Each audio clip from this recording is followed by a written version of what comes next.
음식은 메뚜기와 석청이었더라.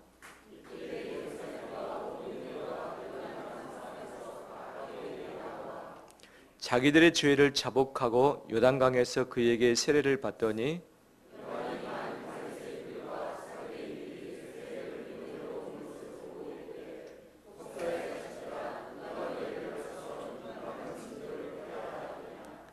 그러므로 회개에 합당한 열매를 맺고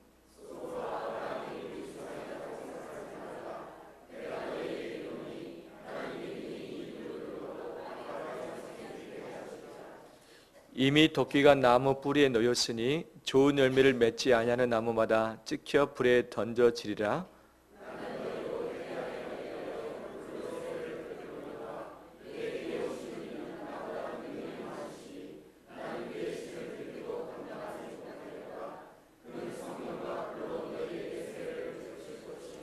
같이 읽겠습니다. 손에 키를 들고 자기의 타당마당을 정하게 하사 알곡은무와 곡간에 들이고 죽정에는 꺼지지 않은 불에 태우시리라. 아멘. 주의 이름으로 축복합니다.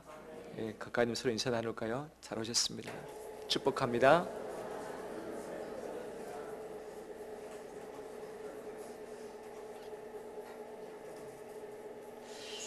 지난 4월달 봄에 재활용 쓰레기 대란이 있었죠. 플라스틱, 비닐 봉투를 수거해 가지 않음으로 인해서 각 가정 가운데 여러 가지 어려움들 또 불편함들이 발생을 했었죠. 다행히 급한 처방을 통해서 해결됐지만 장기적으로 우리가 살아가면서 발생할 수 있는 이 쓰레기 처리가 계속해서 우리의 과제로 다가오지 않겠는가 생각이 되었습니다. 생산과 소비의 삶을 살고 있는데 생산 과정에서 발생되는 쓰레기, 또 소비 과정 가운데서 발생하는 쓰레기들이 참 많이 있죠. 이것들을 다 정리를 해야 되는데 정리하지 않고 쌓아둘 때에, 방치할 때에 이것이 썩기도 하고 냄새 나기도 하고 삶의 불필요함들이 참 많이 있기도 합니다. 우리 몸도 역시 마찬가지죠. 물이 그래도 좀 풍족해서 내가 씻고 싶을 때 씻을 수 있겠지만 물이 부족한 곳에서는 씻는 것도 참 쉽지 않습니다. 제가 예전에 중국 오지에 단기 선교를 갔을 때였습니다. 정말 우리나라의 한 60년대의 농촌 마을 그런 모습이었고 비포장도로였습니다. 먼지가 많이 날렸습니다. 한여름이었습니다. 온몸은 땀과 먼지로 뒤원벽이었습니다. 저녁에 씻고 자야 하는데 씻을 수 있는 곳이 없었고 또 그 마을에 여관이 없었죠. 그래서 어느 한 집에 헛간을 빌려서 거기에 덕석을 깔아놓고 그 다음에 이불을 덮고 자는데 옆에 뭔가가 기어다니는 소리가 들리긴 들립니다. 잠이 잘 오지 않았습니다. 몸이 너무 찝찝했습니다. 그래서 현지인에게 좀 씻을 수 있는 곳이 있느냐라고 물었습니다. 한 곳이 있다고 했습니다. 따라와라. 밤에 비누를 들고서 쫓아갔습니다. 한 10분 15분 걸었더니 이 칠흑 같은 이 어둠 이 가운데 저수지가 나왔습니다. 그분이 말하기를 옷을 벗으세요. 벗었습니다. 몸에 비누칠을 했어요. 비누칠 열심히 했습니다. 저수지에 들어가세요. 풍덩 들어가가지고 막 거기서 몸을 헹구고 나왔습니다. 할렐루야. 그때 행복 얼마나 대단하든지. 자, 그 저수지가 깨끗한 물인지 더러운 물인지 몰랐지만 씻을 수 있는 그 자체가 참 귀하다라는 생각을 해보았습니다. 우리 김호두 장로님도 예전에 케냐 단기 선교 여행을 갔을 때 제대로 씻지 못하고 하루에 500ml 물 한 통 주는데 이것 가지고 하루를 버텨야 되는데 마시기도 해야 되고 세수도 해야 되고 양치도 해야 되고 물이 부족해서 정말 힘들었다. 우리나라처럼 정말 살기 좋은 곳이 없다는 이야기를 들었는데 참 씻는 그 자체가 행복이고 축복이지 않는가 생각이 되었습니다. 근데 우리가 살면서 쓰레기뿐만 아니라 우리 몸이 더럽혀지는 것뿐만 아니라 죄로 말미암아 죄의 쓰레기가 우리 가운데 늘 쌓여 있는 것을 보게 되는 거죠. 이 재활용 버리는 것도 요일에 따라서, 그다음에 쓰레기 버리는 것도 요일에 따라서 버리기도 하고 음식물도 아무렇게나 버리면 안 되고 이 통에 딱 받아서 지정된 곳에 버려야 되는 거고, 이것도 돈을 주고서 버리듯이 우리가 살아가면서 욕심 때문에, 상처 때문에, 또 두려움 때문에, 거짓 때문에 더럽혀질 수밖에 없는 우리의 이 죄의 쓰레기, 방치하게 되면 냄새나고 썩고 내 자신도 내가 싫고 옆에 있는 사람들에게 악취를 풍기고, 그 다음에 이 내게 있었던 이 모든 더러운 오염적인 것들이 옆에 전달되어서 이 공동체와 함께 더럽혀지는 일들이 참으로 많이 있죠. 사회적으로는 헌법과 또는 법령들이 있어서, 또 교통법규가 있어서 공동체가 살아가면서 서로에게 피해가 되지 않도록 정리를 해가고 있습니다.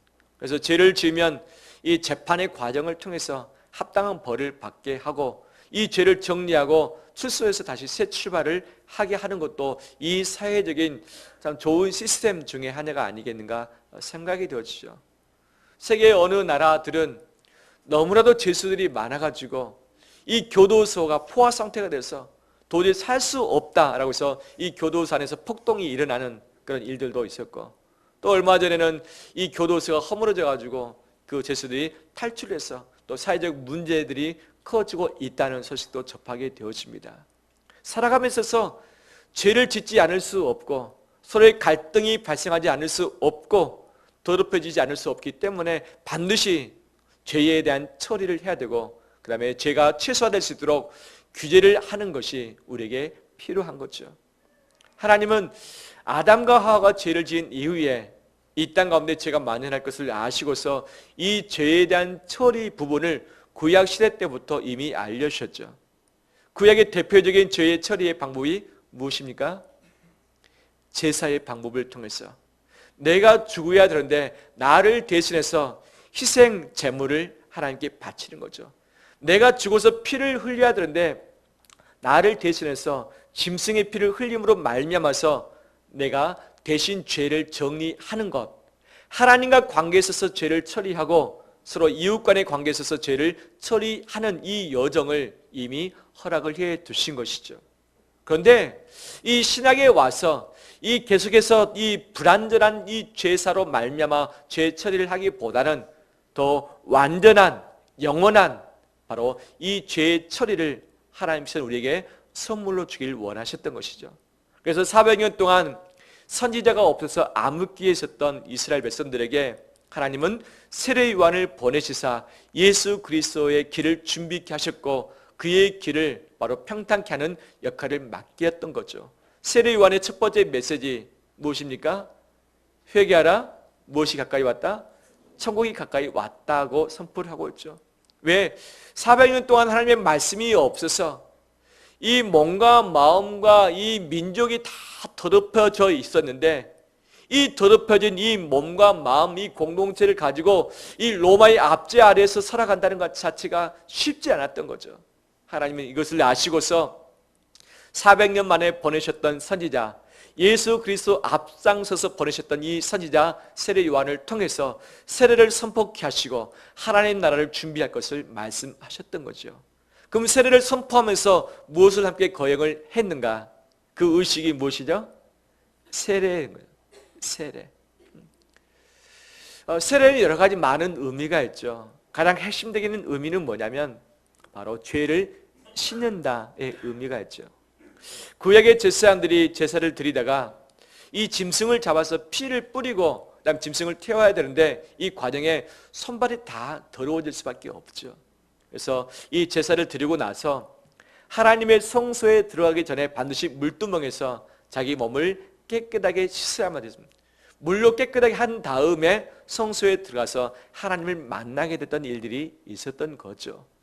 또한 이 신약 시대 역시 이방인들이 유대교에 입교하려면 이들에게 문답을 하고 가르쳐서 내가 하나님을 믿겠다고 한다면, 유대교에 귀의하겠다고 한다면 세례식을 통해서 유대교에 들어올 수 있도록 했던 것이 역사적인 일 내용이었습니다.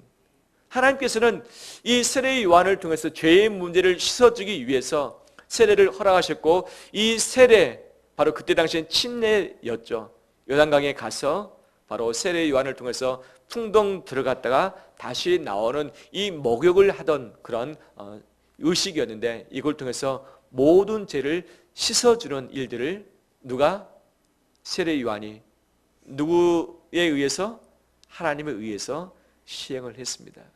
세례는 죄 씻음의 의미가 있는데, 이것은 하나님의 선물이자 축복인 줄 믿습니다. 만약 나의 죄를 처리하지 못하고 계속해서 가지고 간다면 참 쉽지 않겠죠. 우리 집안에 청소를 하지 않고 일주일, 한 달, 1년을 가게 된다면, 이 싱크대에 이것들을 청소하지 않고 설거지를 해내지 않고 계속해서 방치를 한다면, 집안 내 음식물 쓰레기, 집안 여러 가지 잡다한 쓰레기들을 밖에 버리지 않고 둔다면 집안의 냄새, 분위기 어떻겠습니까? 쉽지 않죠. 하나님은 우리의 영적인 모든 죄, 우리 더럽혀진 우리 몸을 씻어주기 위해서 세례를 통해서 깨끗게 하시고 새롭게 해주신 줄 믿습니다. 이것은 하나님의 축복이죠. 뿐만 아니라 세례의 의미는 물속에 본래 들어갔다가 나오는 것인데, 이것을 상징적인 의식으로 물 뿌리는 세례로 이 개신교에 있어서는 적용을 하고 있습니다.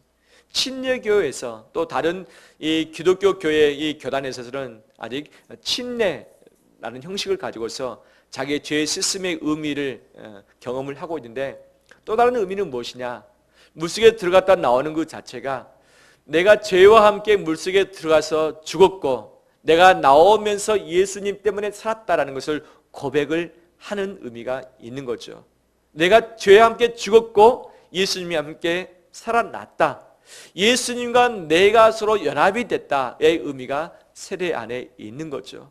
우리 모두는 세례와 함께 내가 죄에 대해서 죽었고 예수 그리스도로 말미암아 살아난 줄 믿습니다. 죄에 대해서 죽었습니다. 죄에 대해서 죽었습니다.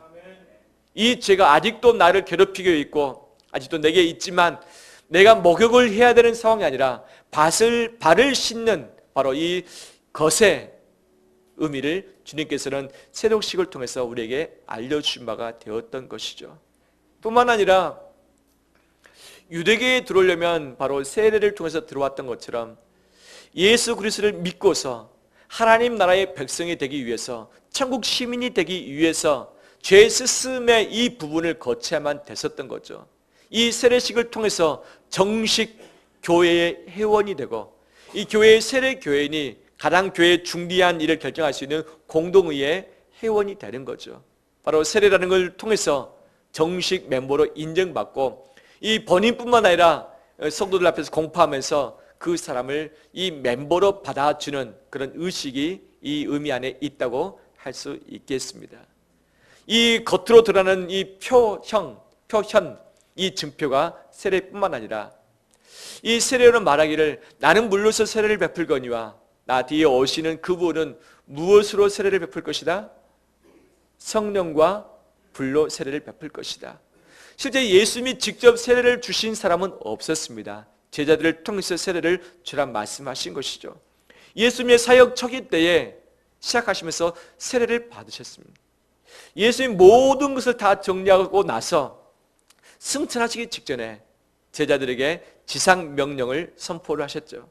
지상명령의 내용이 무엇입니까? 너희는 모든 민족에게 가서 아버지와 아들과 성령의 이름으로 무엇을 베풀고? 세례를 베풀라 말씀하신 것이죠. 예수님의 시작은 세례였습니다. 예수님의 마지막은 역시 세례였습니다.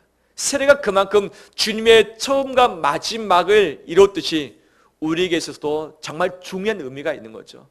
오늘 예배를 드리는 이곳에 계신 대부분이 세례를 받으신 분이죠. 맞죠? 예. 이 세례의 의미, 바로 주님과 함께 연합해서 예수 그리스도의 몸된 교회의 공동체 일원이 됐던 것, 또 죄의 사함을 입었던 이 의식을 통해서 내 모든 죄를 다 털어버리고 용서받은 줄 믿습니다. 할렐루야. 이 세례요한은 이 세례식을 통해서 이 유대인들을 다시 한번 하나님의 천국 백성으로 새롭게 준비시키고 예수 그리스도를 만날 수 있는 준비를 시켰던 거죠. 근데 이것뿐만 아니라 세례요한이 한 가지 더 선포했던 것이 있습니다. 그것이 무엇인가? 바로 8절과 10절과 12절에 한 이미지를 가지고 말을 하고 있는 거죠. 8절 말씀 보면 우리 같이 읽겠습니다. 시작. 그러므로 회개에 합당한 열매를 맺고, 그렇죠? 회개에 합당한 열매를 맺으라. 현대인 성경에 있어서는 너희는 진정으로 회개했다는 것을 보여줄 만한 바른 행동을 하라. 쉬운 말 성경에서는 회개의 열매를 행동으로 나타내 보여라 라고 해석을 하고 있습니다. 어떤 의미인가? 세례를 받은 그 자체로 천국 시민이 됐다고 말하지 마라. 세례를 받아서 새로운 공동체에 들어왔다고 해서 너가 당연히 구원받았다고 말하지 말아라. 세례를 받았다면, 예수 그리스도를 믿어서 회개를 했다면 회개에 합당한 열매를 맺는 것이 당연하다. 회개에 합당한 열매가 무엇인가? 바로 회개했다는 것을 행동으로 보여줘라. 행동이 달라졌다는 것으로 보여줄 때에 회개했다는 것이 증명되는 것 아니겠느냐라는 것을 이 바리새인과 사두개인들에게, 유대인들에게 바로 선포를 했었던 거죠. 이곳에 계신 우리 대부분은 세례를 받은 세례교인입니다. 세례를 받았다면, 예수 그리스도를 믿어 회개했다면 회개에 합당한 열매를 맺어가는 우리 되길 원합니다. 10절 말씀에서도 역시 동일하게 말하고 있죠. 너희가 합당한 좋은 열매를 맺지 아니하면 바로 그 잘라질 것이고 불에 던져질 것이다. 마지막에 그 주님이 키를 가지고 바로 곡식을 털어낼 텐데 알곡은 모아서 곡간에 들이지만 쭉저기는 어디에 던져질 것이다? 영원히 꺼지지 않은 불에 던져져서 태워질 것이다 말씀하고 있죠. 그 열매를 가지고 말하고 있죠. 합당한 열매, 좋은 열매, 알곡이냐 쭉정이냐, 이 열매를 가지고서 영원한 천국에 들어갈 것인가 아니면 영원한 지옥불에 던져질 것인가가 결정된다고 하는데, 세례를 받았다는 그 하나 가지고, 예수를 믿었다는 그 하나 가지고 모든 것을 판가름할 수 없다. 누가 진정한 회개를 했느냐, 누가 진정한 예수 그리스도의 사람이 됐느냐, 이것은 회개에 합당한 열매를 맺느냐 맺지 않느냐에 따라서 판가름할 수 있다고 말씀하고 있습니다. 이것과 연관해서 마태복음 7장의 산상수훈에서도 누가 진짜고 누가 가짜냐, 진짜 가짜를 어떻게 구분할 수 있겠는가? 서로 입술의 고백은 다 똑같고 누구들이 다 쥐어져 하고 있는데 누가 진짜냐? 바로 합당한 열매, 좋은 열매를 맺은 사람이 바로 진짜인데, 그 진짜 가짜는 무엇으로 알리라? 그 열매로 그들을 알리라. 그 열매로 그들을 알리라 말씀하고 있습니다. 나는 진짜입니까? 나는 세례를 받았습니까? 나는 예수 그리스도를 믿어서 회개했습니까? 나는 천국 시민이 됐습니까? 제가 질문 드린 겁니다. 맞습니까? 아멘. 그렇다면 주님이 우리에게 원하시는 한 가지 더, 회개에 합당한 열매를 맺어야 될 줄 믿습니다. 이것이 없다면 우리는 가짜로 치부될 수 있고 쭉정이로 말미암아 영원히 꺼지지 않은 불에 던져질 수도 있습니다. 내가 진짜라면 진짜인 이것이 우리 삶의 증거로 드러나길 간절히 원합니다. 이를 위해서는 먼저 제거해야 될 것들이 있습니다. 살아가면서 죄를 짓지 않을 사람은 아무도 없고, 자기 몸과 마음이 더럽혀지지 않은 사람도 아무도 없습니다. 이것을 계속해서 방치한다면 우리는 회개에 합당한 열매를 맺지 않는 사람일 것입니다. 제거해야 할 것들을 제거하길 원합니다. 내 몸과 마음의 관계 가운데 거짓된 것이 있다면 이것을 제거하길 원합니다. 내 마음에 분노와 용서치 못한 것이 있다면 이것을 제거하길 원합니다. 내가 끊어야 할 것들이 있다면 끊길 원합니다.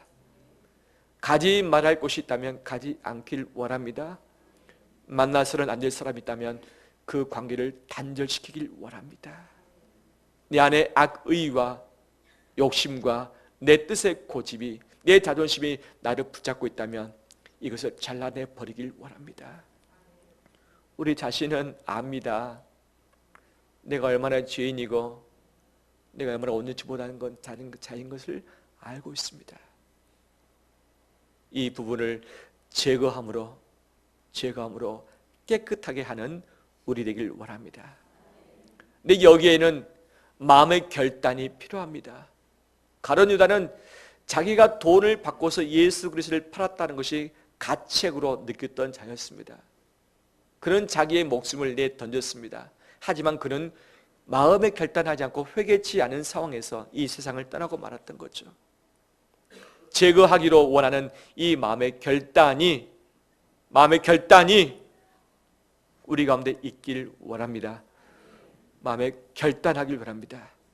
죄를 끊기로, 죄를 회개하기로, 제거하기로 결단하길 원합니다.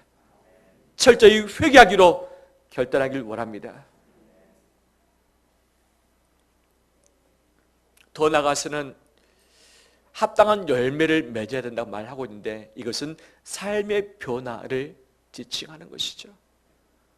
우리 최정기 집사님 대표기도 하실 때에 회개를 통해서 삶의 변화를 소망한다고 기도하셨는데 우리 삶의 변화가 있길 원합니다. 부부관계 가운데, 가족관계 가운데 죄로 말미암아, 허물로 말미암아 서로 어수선해졌던 부분들이 있다면 결단하고 회개하고 내가 돌이킴으로 말미암아서 변화를 내가 먼저 행동으로 옮기길 원합니다. 내가 먼저 변화돼서 관계를 새롭게 하길 원합니다. 이것이 없더라면 회개에 합당한 열매를 맺지 못하는 것이죠. 내 직장과 사업장에 계속해서 거짓된 것들, 온전치 못한 것, 옳은 것이 아닌 것이 팽배해 있다면 이 부분을 내려놓고 회개하고 이 부분을 행동으로 옮기지 않기 위해서 결단하며 새로워지는 우리 되길 원합니다. 무엇보다도 하나님께서 우리에게 간절히 원하시는 성령의 열매, 대표적인 것이 사랑인데 이 사랑이 내 안에 가득 차서 하나님과 더 가까워지고 가족과 더 가까워지고 성도와 이웃과 더 가까워지는 우리 삶이 되길 원합니다. 죄는 단절입니다. 죄는 벌어짐입니다. 우리 죄를 던져버리고 날 때에 하나님과 가까워질 수 있고 우리 가족과 성도와 더 친밀해질 수 있습니다. 이것이 삶의 변화이고 이것이 회개에 합당한 열매인 줄 믿습니다. 이번 주에 내 삶이 달라지길 원합니다. 누가 아는가? 내 자신이 압니다. 또 누가 아는가? 가족이 알아봅니다. 가족이 몰라본다. 이것은 회개에 합당한 열매를 맺고 있지 못하는 것이고 나를 잘 아는 친구, 내 직장 동료, 매일마다 만나는 그 사람이 내 달라진 것을 인정하지 못한다면 나는 회개에 합당한 열매를 맺고 있지 못하다 할 수 있는 거죠. 가까이 있는 사람, 나를 아는 사람이 달라졌구나. 나는 이것을 인정하는 이 열매가 우리 삶 가운데 있어지길 축원합니다. 말씀을 마무리합니다. 회개는 하나님이 우리에게 주시는 축복입니다.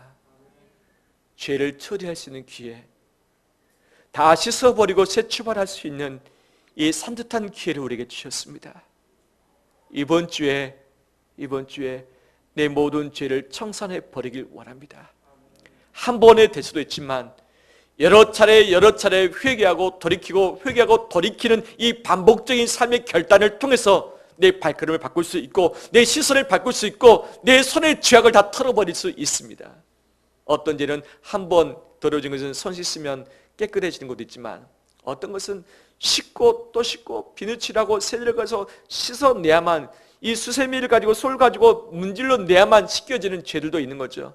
강력한 죄, 오래된 죄, 물들어버린 이 부분은 이 제대로 세탁해내기가 쉽지 않습니다. 하지만 예수 그리스도의 피가 씻지 못할 죄가 없습니다. 예수 그리스도의 보혈이 깨끗하게 하지 못할 죄가 없습니다. 그 피로 말미암아 우리 자신을 정결하게 깨끗하게 만들어가는 이번 한 주간 되길 간절히 원합니다. 세탁할 수 있는 시간, 청소할 수 있는 시간, 샤워하고 목욕할 수 있는 그 시간, 그 장소를 확보하고서 다시 한번 새 출발하는 우리 되길 간절히 원합니다. 모든 죄를 털어버리고 자유를 누리길 원합니다. 오늘 저는 이 말씀을 준비하면서 저와 우리를 정죄하기 위해서 이 말씀을 절대 전하지 않기로 마음 먹었고, 주님께서 원하시는 것은 정죄가 아니라 자유입니다. 자유. 회개함으로 자유를 누리길 원하고 당당하길 원하고 은혜의 보 앞에 가까이 와서 주님과 가까운 이 임재를 누리길 원하는 것이 아버지의 마음인데, 이 부분을 누리길 원합니다. 지금 하나님은 우리를 기다리고 계십니다. 가까운 만남을 간절히 원하고 계십니다. 교제하길 원하십니다. 내 모든 것을 정리하고 청산하고 회개하고 털어버리고 다시 한번 새 출발하는 우리 되시길 주의 이름으로 축원합니다. 우리 함께 찬양하면서 기도하는 시간을